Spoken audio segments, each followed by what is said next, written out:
All right, everybody. I got another very special guest for you. I want everybody to welcome to the show Mr. Joel Rodriguez. Welcome, Joel.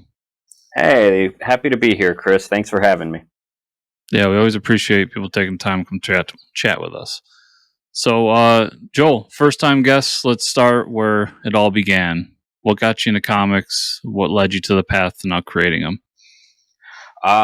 Well, I have been a fan of comics like most of us since I was a kid.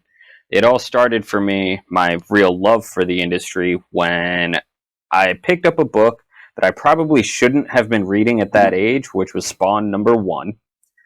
Yeah. And I fell in love with the art. McFarlane, of course, is a genius. The lettering of Tom Morzachowski, just everything about the book, it drew me in. I've been an avid Spawn collector ever since, and that fueled the passion. Years later, I went to college, got a degree, did everything I was supposed to do, and just wasn't happy with what I was doing. So I thought, okay, I'm going to do something that I've been thinking about for a while that will hopefully make me happy, and let's see. So I started writing comics. I wrote a 4-page short story that would eventually become the introduction into the Dusk Chronicles, which is the campaign that I currently have on Kickstarter. And I started writing that. I pitched the first short story to a bunch of different anthologies that were looking for stuff. No one wanted it. So at that point, I was pretty much thinking, okay, well, I'm either going to have to shelve it and move on with something else, or I'll do it myself. So I wrote 3 more stories. Those first 4 short stories became the Dusk County Chronicles #1. I taught myself how to letter by doing precisely what I tell people not to do this time, or nowadays, which is I wanted to save money on the comic, so I taught myself how to letter. Quite a few $100s later in courses and fonts, and I can say I saved no money. But luckily, I found that I love doing it, and I have since built a career out of it. So, you do lettering for a lot of other creators, correct?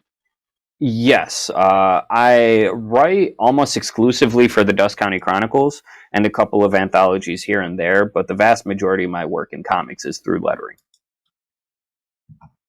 That's really cool. We don't get to talk to a whole lot of letterers. You said you taught yourself. I mean, what's some of the stuff you learned along the way that helped you grow it? Well, there were a couple of courses that I took. I say taught myself, but it was really more of a self-guided education. So I took a couple courses from a bunch of different letterers, and then it was just try to recreate what I was seeing in the books that I liked. And I learned a lot of ways how not to do it. Made a lot of mistakes early on, and luckily, just as time progressed, I never thought that I was going to be lettering for other people. Like I said, I learned to do it just so that I could do it for myself, but just through showing my work and showing the Dusk County Chronicles, I met people who wanted me to work on their stuff, and one thing led to another. So a lot of what I learned was indirect, such as marketing and networking, mainly. Lettering is one of those thankless jobs that I don't think most people notice a good letterer, but you sure as hell notice a bad letterer. Yep. One of my favorite quotes when I first started looking into it is lettering is the invisible art, because the only time that you notice it is when it's really good or it's really bad. 9 times out of 10, if you notice it, it's because the letterer did something wrong.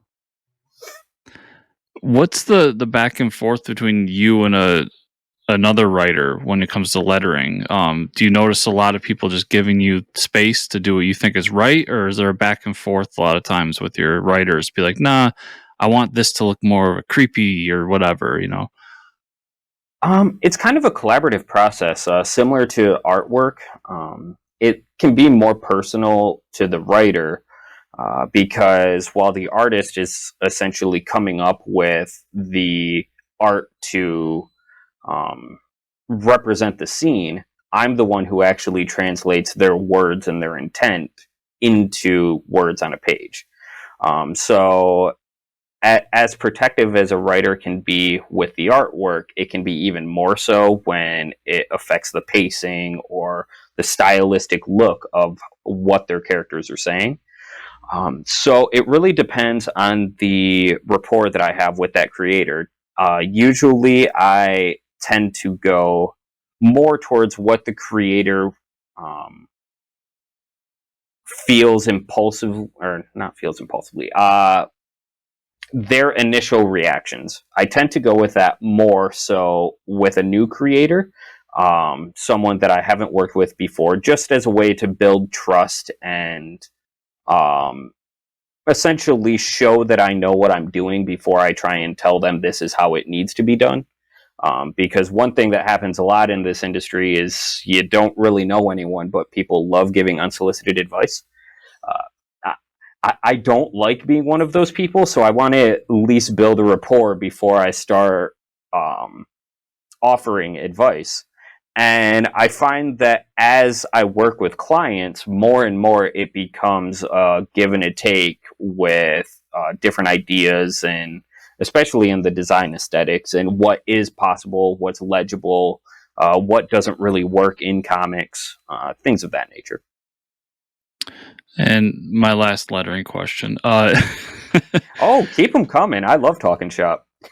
for you, is it simply just doing the letters, or is there more to lettering than just being the guy that puts the words on the page?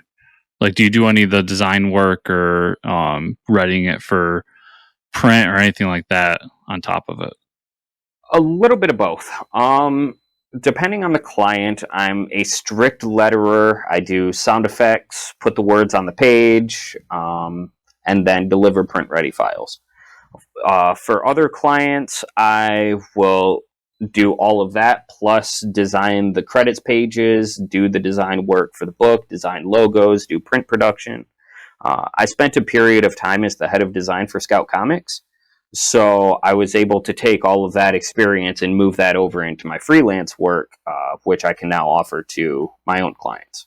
Which I say that experience, but I was doing it before getting into Scout Comics. Then I built on what I had already learned while there and just took everything cumulatively over into my freelance work. Actually, I guess I have more lettering questions. Does that time at Scout Comics, does that what's different from the indie space to more of a professional space, quote unquote, with Scout Comics? Do they do a lot of the same that you're seeing around the indie space, or is it worlds apart? Well, my work with Scout Comics was virtually all in the indie space. There was more of a rigid structure as it came to the production part. So I would get pages in, I would have to put the books together, get it ready for print. That was more assembly line. But I've lettered numerous books for Scout Comics over the years, and the way that they're structured is it's all creator owned. So if I'm lettering a book that ends up being published by Scout Comics, I'm still working with the creator just like it was any other client. It's just when it gets to that final production spot that it becomes more of dealing with or working within the Scout Comics guidelines. Okay. So you are here with a project currently out. So let's talk about the Dusk Chronicles. Starting from issue 1, like, what is this series? What is it about? Well, it's actually kind of two sections within the same series. The first two issues started as a horror parody anthology series. In the two issues, there are four short stories in each issue that take a tale that you know and love and throws a horror twist on it. For example, what if Toy Story was a slasher? What if Peter Pan required a sacrifice to enter Neverland? So there are 8 stories. They're all self-contained, 4 or 5 pages, or 4 to 7, I think, give or take. And then the one thing tying all of these self-contained short stories together is that they all take place in the geographic location, Dusk County. So in one of the stories, there's a girl traveling through Dusk County, just passing through, but her car breaks down in the middle of the woods. She goes to ask for help, and unfortunate circumstances may happen. The Dusk County Chronicles Nightfall is a 3-issue miniseries, the second issue of which is currently on Kickstarter, and that follows the sister of the missing girl as she ventures into Dusk County to try and find her her lost sister. And the spin-off series of Nightfall actually takes characters from all 8 of the short stories and brings them together for one overarching tale. So in the short story, we're going to be visiting locations, visiting people, and seeing everything from those original 2 issues brought together. So the different series kind of jump back and forth and introduce characters and locations and then kind of twist on each other. Is that how it works? Pretty much the way that it works is there are the first 2 issues, which are the short stories, and then I like to think of it as kind of the Avengers of Horror, where you have all of the individual movies and then everyone comes together for the big Avengers movie. Whereas I have the 8 individual short stories and then everything comes together for Nightfall.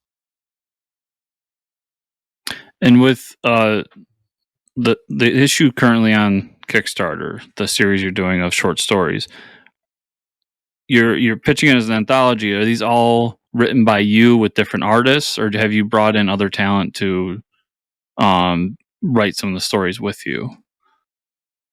Up until now, everything has been written by me and drawn by the same artist, Roman Gubsky. When we were doing the original anthology series, we wanted to make it look like it was done by different artists.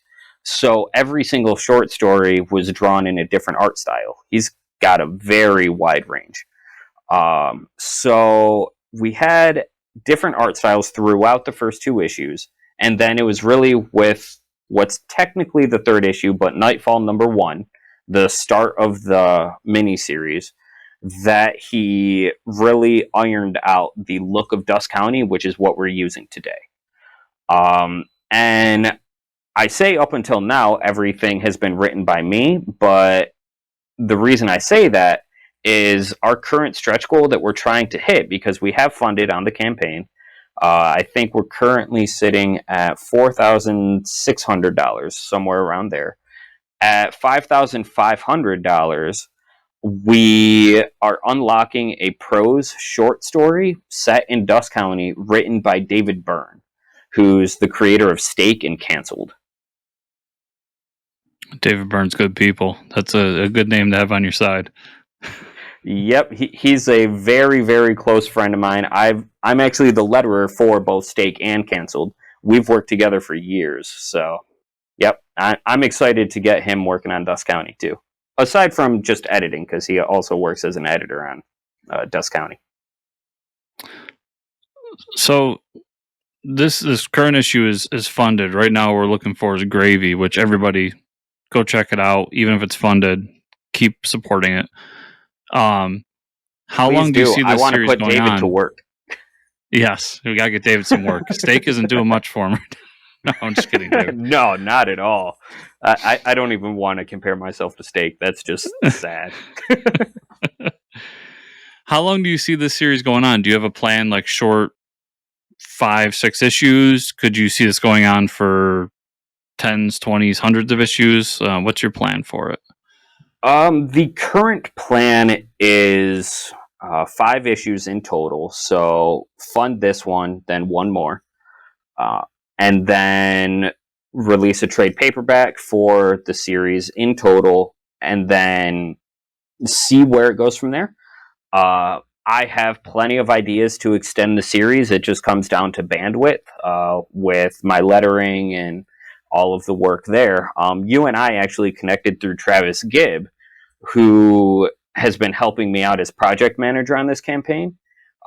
I've actually been sitting on the final art pages for this issue for about a year, and I've been wanting to come to Kickstarter, but I kept it kept getting pushed back because things came up with other projects that I had to work on, and I didn't want my lettering to take away from me communicating with the backers, which I always used to be very vocal on um, on Kickstarter and on Facebook, and I was a big or I tried to be a part of the comics community, but since everything picked up with work and I have a 1.5-year-old child that I'm a stay-at-home dad for, my time has been taken up quite a bit. So I didn't want to let the backers down, and it just kept pushing the campaign back, pushing it back. And then Travis came and offered to help out as project manager.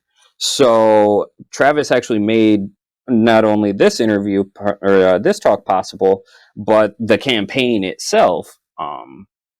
So that was a very long-winded way of saying 5 issues, then the trade, and then hopefully more, but we'll see. We will see. So I've never heard of somebody having a project manager. What does Travis do for you other than just hook you up with guys like me? That's a big part of it. He does a lot of marketing, reaching out to backers, posting updates, essentially the scheduled regular things that normally the creator would do. He makes sure that I don't forget anything.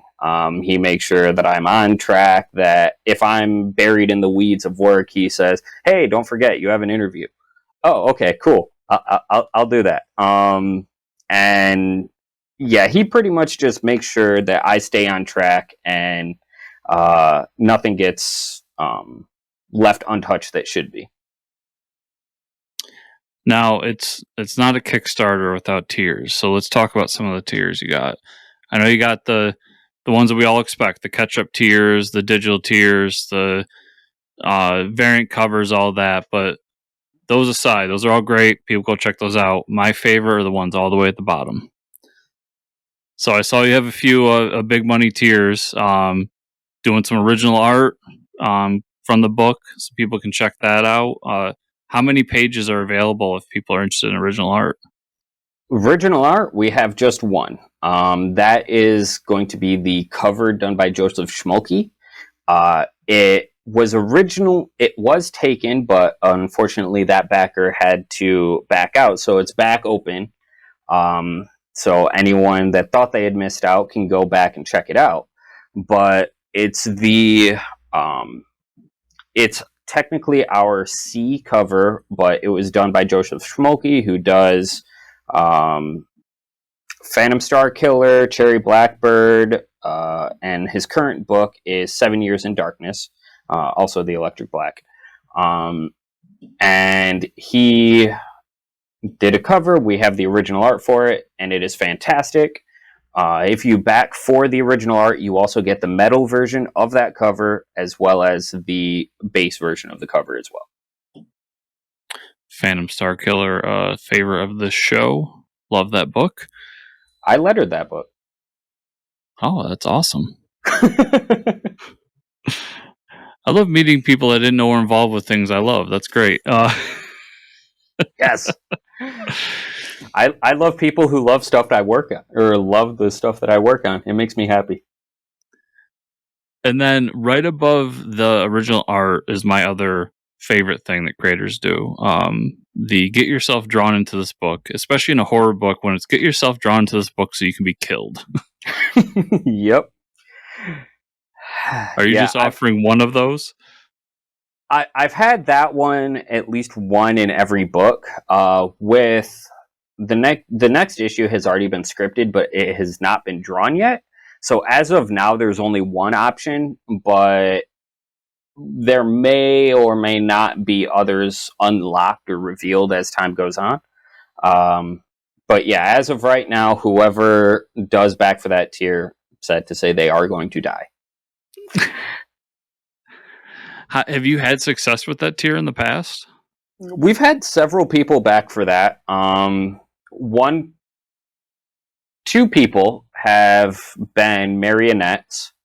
One person is actually one of the monsters, a recurring monster. And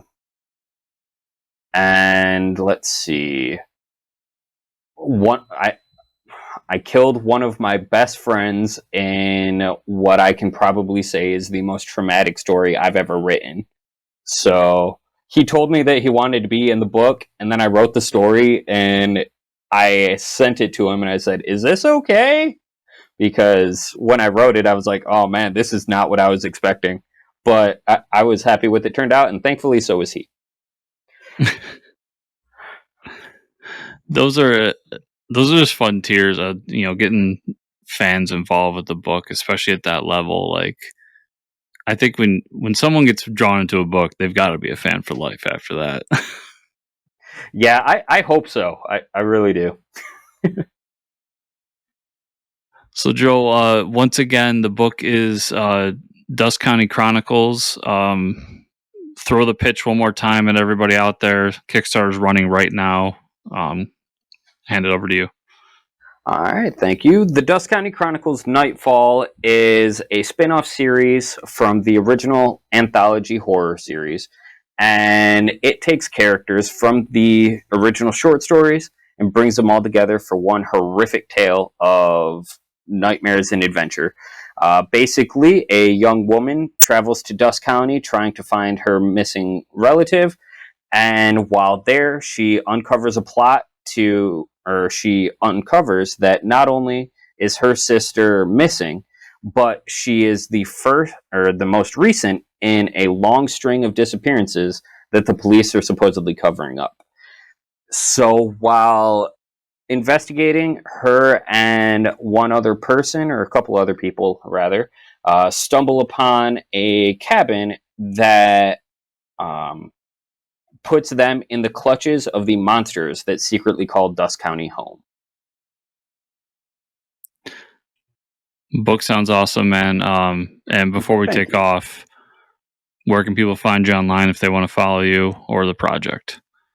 If they want to follow me or the project, they can go to facebook.com/Metal Ninja Studios or my website, metalninjastudios.com.